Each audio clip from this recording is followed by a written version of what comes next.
വക്കീലെ, പെട്ടെന്ന് ഡിവോഴ്സ് കിട്ടാൻ എന്താണ് മാർഗം? എന്നോട് പലരും ചോദിക്കാറുണ്ട്. ഇപ്പോഴത്തെ നിലവിലുള്ള സ്ഥിതിയിൽ ഏറ്റവും നല്ല മാർഗം എന്ന് പറയുന്നത് മ്യൂച്വൽ ഡിവോഴ്സ് ആണ്. പരസ്പരം രണ്ടുപേരും ഡിവോഴ്സിന് തയ്യാറായി വരികയും അവർ തമ്മിലുള്ള തർക്കങ്ങളോ കണ്ടീഷനുകളോ ഒരു എഗ്രിമെന്റായി തയ്യാറാക്കി അതിൽ കൊടുക്കലും വാങ്ങലും തുടങ്ങിയ എല്ലാ കാര്യങ്ങളും അതിൽ പറഞ്ഞ് സെറ്റിലാക്കുന്നതാണ്. കൂടാതെ ഇവർ തമ്മിലുള്ള മറ്റേതെങ്കിലും കേസുകൾ ഉണ്ടെങ്കിൽ അതും എഗ്രിമെന്റിൽ പറഞ്ഞ് സെറ്റിലാക്കി പിന്നീട് ഭാവിയിൽ യാതൊരു തർക്കങ്ങളും വരാത്ത രീതിയിലായിരിക്കും മ്യൂച്വൽ ഡിവോഴ്സിന് വേണ്ടിയിട്ടുള്ള എഗ്രിമെന്റ് തയ്യാറാക്കുന്നത്.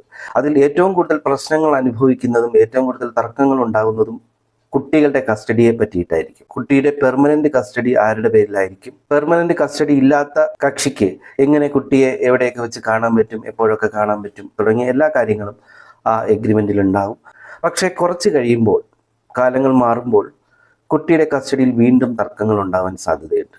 കുട്ടിയെ ഹോളിഡേയ്സിൽ എൻ്റെ കൂടെ നിർത്താമെന്ന് പറഞ്ഞിട്ട് നിർത്തിയില്ല, വീഡിയോ കോൾ വിളിക്കാമെന്ന് പറഞ്ഞിട്ട് ഫോൺ ഓഫ് ചെയ്ത് വെച്ചു. അങ്ങനെ പിന്നീട് പല തർക്കങ്ങളും വരും. അപ്പോൾ പലരും പിന്നീട് കോടതി പോകാൻ പഠിക്കും. കാരണം നമ്മൾ മ്യൂച്വൽ എഗ്രിമെന്റ് പ്രകാരം മ്യൂച്വൽ ഡിവോഴ്സ് ചെയ്ത് വെച്ചിരിക്കുകയാണല്ലോ, പിന്നെ എങ്ങനെ കോടതി പോകുമെന്ന്.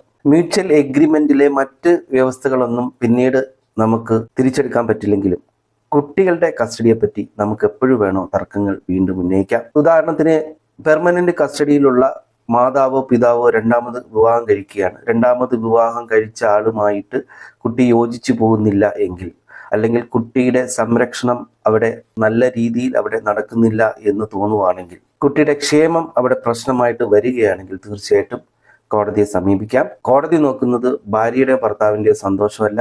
കോടതിക്ക് പ്രാധാന്യം എന്ന് പറയുന്നത് കുട്ടിയുടെ ക്ഷേമമാണ്, അല്ലെങ്കിൽ അവരുടെ ഭാവിയാണ്, അവരുടെ സംരക്ഷണമാണ്. ഗാർഡിയൻ ആൻഡ് വാർഡ്സ് ആക്ട് അനുസരിച്ച് വീണ്ടും കുട്ടിയെ കിട്ടാനോ കാണാനോ ഒക്കെ നിങ്ങൾക്ക് ഫയൽ ചെയ്യാനുള്ള അധികാരമുണ്ട്. കുട്ടിയെ കൈവിട്ട് കൊടുത്തതിന് ശേഷം എന്തെങ്കിലും പ്രോബ്ലം നിങ്ങൾ അനുഭവിക്കുന്നുണ്ടെങ്കിൽ ഇനി മടിച്ചു നിൽക്കേണ്ട കാര്യമില്ല. എത്രയും പെട്ടെന്ന് പെറ്റീഷൻ ഫയൽ ചെയ്യുക. കാരണം late is better than never.